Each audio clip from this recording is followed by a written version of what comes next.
What is up, you guys? I hope it's a beautiful day. Just wanted to hop on here, let you guys know I'm going to be running a series here during the month of February, just highlighting some of the really good prospects that are going to be coming up here in the 26 rookie drafts. So if you could, drop a follow and like. That goes a long way for me, and helps me to be able to keep coming out with more content every single day. I aim to win lots of chips over the next bunch of years with you guys, man. So yeah, appreciate everybody. But let's get right into it. We are going to kick it off with a guy that's the consensus 1-1, regardless of format, superflex, regular. Jeremiah Love. He's just an explosive, phenomenal athlete. 20 years old, doesn't turn 21 till May. We're talking about 6 feet tall, 214 pounds. You can add some weight onto his frame to bulk him up to get him ready for a bigger workload in the pros. So should go top 10, top 15. A couple of the places that he's being mocked to are obviously you got New Orleans, you got Kansas City.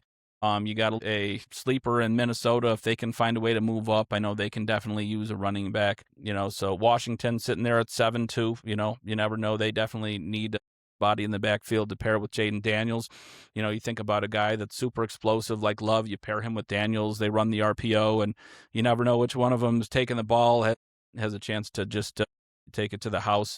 So that would be an exciting situation for him too, but just excels in man or zone blocking.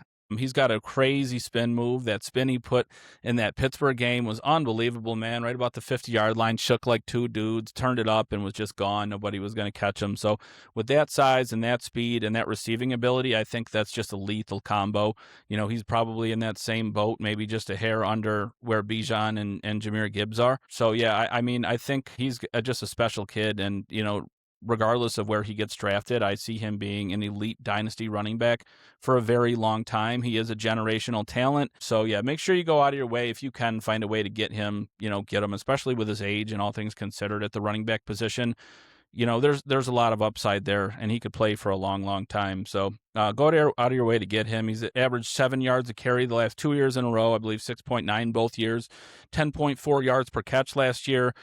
I believe it was 40 total touchdowns and over 3,000 total yards of offense between 24 and 2025. So this guy's production is elite. His production per play is elite. He passes the eye test. He's done it in big games. He's been super consistent, and he is just a great competitor. Would love to get that guy on my team. So, yeah, people will comp him to Bijan. They'll comp him to Gibbs.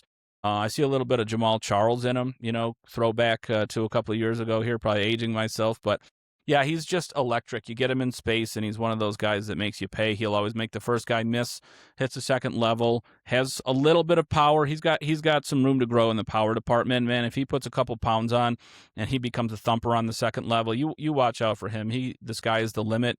In terms of outcomes and the range that he's in right now, obviously in Dynasty for the running back position, I think his ceiling is RB1 over the next couple of years. I think he's good enough to get there. Like I said, though, that's ceiling. That's not necessarily what I expect. I think his floor, though, is still top 10, regardless wherever he goes. I don't see his floor being below 10. I don't see any scenario where he's below that number. I think the most likely outcome for him, Dynasty, I think I've got him right at 4. If you want to plug in, you got Gibbs, you got Bijan, and you got Genty there.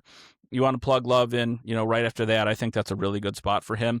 So if you can, act accordingly, you give what you got to give to get that first pick, I think you'll be very, very happy for a long time.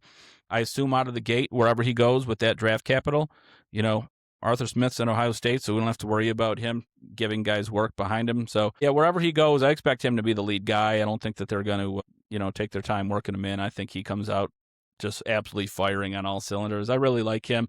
Fearless forecast for him. Wherever he goes, I'm sure I'll update this as the offseason goes on. I like him over 1,000 yards rushing. I like him over 300, 400, yards receiving. Think he could catch at least 45, 50 balls. So PPR leagues, whatever your settings are, he's going to be an absolutely glorious find for you guys. I fully recommend going to get him. Just so much room for growth. His ceiling is just so high, but I absolutely love him. Get ready for the next one. Any likes, any follows, any comments. I appreciate you. Feel free to reach out and DM. I had a pretty successful year last year in my leagues, and I had a handful of guys that were messaging me constantly. I was supporting them through last season best I could. So whatever you guys need, shoot me DMs. I'm always available. I'm always happy to help you guys first and foremost. Appreciate you always, and have an absolutely phenomenal day. I will catch you next time.